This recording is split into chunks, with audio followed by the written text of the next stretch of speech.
So can you introduce yourself and your title, your position, the game company you work for, and the game you're showing today? Sure, I'm Neal Laurenza, Managing Director at Skymap Games. We're working on a game called Bacon Man, and I do both, I do some design as well as the business and marketing side. Nice. So how was the company started? Were you part of that, or did you join later?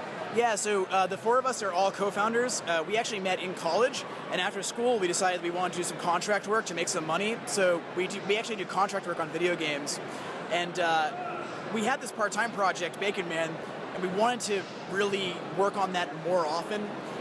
So that's kind of what we've been doing in between our contract work. Awesome. So can you tell me a little bit about your game, Bacon Man? Sure, so Bacon Man is the rightful heir to the meat throne, but his grandfather is brutally murdered by the other food groups. So Bacon Man has to take revenge on the other food groups and get back his rightful place as the king. I love it. The art style, is it based off of anything? Because like I said before, it kind of reminds me of Rayman Origins, but I'm not sure if that was your inspiration or not. So Ryan, our artist, he's amazing. We love him, and he's got a lot of inspirations from so many different places, but he's noted that Earthworm Jim's artist, he loves his art style. Rayman is definitely one of those.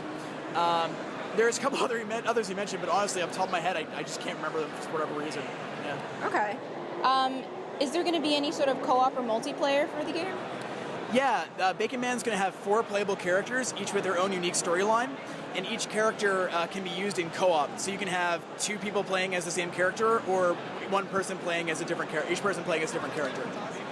What would you say the most unique feature is about Bacon Man? I think it's the mobility.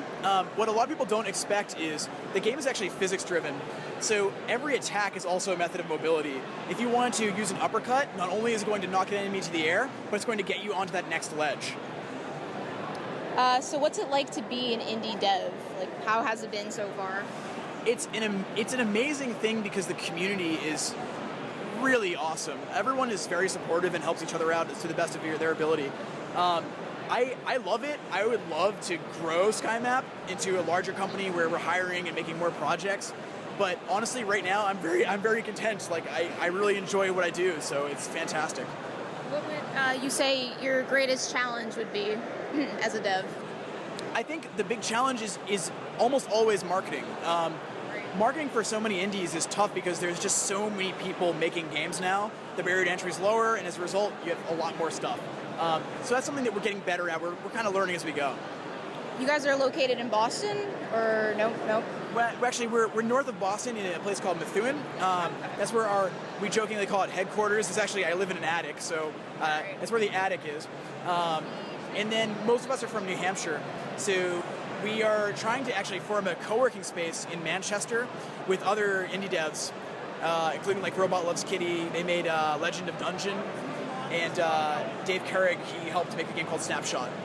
Yeah, it's very similar to in Cambridge. I went and I interviewed Alchemy Labs, if you ever heard of them, and they're like in one giant like office with a bunch of other devs, and it's really cool that everyone just kind of works together in a space like that. Yeah, the Indie Game Collective, we're actually really good friends with them, and Alex Schwartz is like a buddy of mine. We both love Halo, so we play a lot of Halo. I met him. Yeah, he's a great guy, and we love the IGC. They're amazing. They've helped us a lot with our Kickstarter. Yeah, can you tell me a little bit about your Kickstarter? Were you able to reach your goal? How did that all work out? Yeah, we made goal, and we actually had a surprise. The Denny's restaurants ended up backing us because of the bacon. They have like a bacon menu, so they thought that would be cool.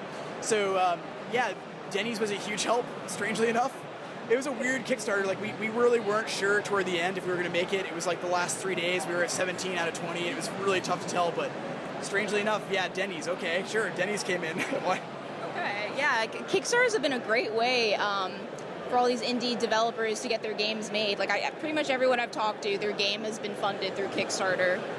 Oh yeah, yeah. It's a great way to just get that over that hump. You know, like this software is expensive, hardware is expensive, living is expensive, so it helps.